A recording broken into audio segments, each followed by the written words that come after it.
સુરેન્દ્રનગર જિલ્લામાં જીપીએસસીની પરીક્ષા માટે તંત્ર દ્વારા વિશેષ બંદોબસ્ત ગોઠવાશે. કુલ 2698 વિદ્યાર્થીઓ આ પરીક્ષા આપશે. પરીક્ષા માટે ખાસ 12 કેન્દ્રો ઉભા કરવામાં આવ્યા છે અને 100 થી વધુ અધિકારીઓને બંદોબસ્તમાં ગોઠવવામાં આવ્યા છે. જીપીએસસી પરીક્ષાના પેપરો સુરેન્દ્રનગર કલેક્ટર કચેરીના સ્ટ્રોંગ રૂમમાં સીલ કરીને સુરક્ષિત રાખવામાં આવ્યા છે. પરીક્ષા 108 બ્લોકમાં યોજાશે. પરીક્ષા દરમિયાન ઇલેક્ટ્રોનિક સાધનો લઈ જવા પર સખ્ત પ્રતિબંધ મુકાયો છે. સમગ્ર પ્રક્રિયાને લઈને તંત્ર વ્યસ્ત બન્યું છે અને પરીક્ષા સુચારુ રીતે પૂર્ણ થાય તે માટે તમામ જરૂરી પગલાં લેવામાં આવ્યા છે.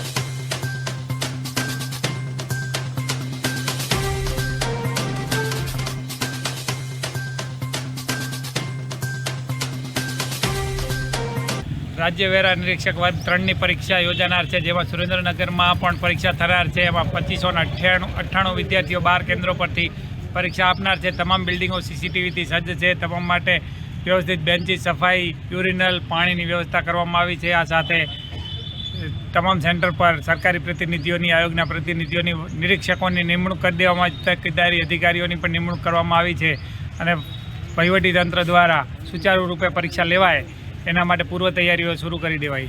ગુજરાત જાહેર સેવા આયોગ દ્વારા લેવામાં આવનારી રાજ્ય વેરા નિરીક્ષક એટલે કે સ્ટેટ ટેક્સ ઇન્સ્પેક્ટરની પરીક્ષા સુરેન્દ્રનગર જિલ્લામાં પણ 12 કેન્દ્રો ખાતે લેવામાં આવનાર છે. આ 12 કેન્દ્રો ખાતે પોલીસ ડિપાર્ટમેન્ટ દ્વારા દરેક કેન્દ્ર ખાતે 8 એમ કુલ 96 થી વધારે પોલીસ બંદોબસ્ત ફાળવવામાં આવેલો છે. આ ઉપરાંત એસપી સાહેબ અને એએસપી સુરેન્દ્રનગર સાહેબના સુપરવિઝન હેઠળ દરેક પીઆઈ થાણા અધિકારી શ્રીઓ પણ પોતપોતાના વિસ્તારમાં પેટ્રોલિંગ કરશે.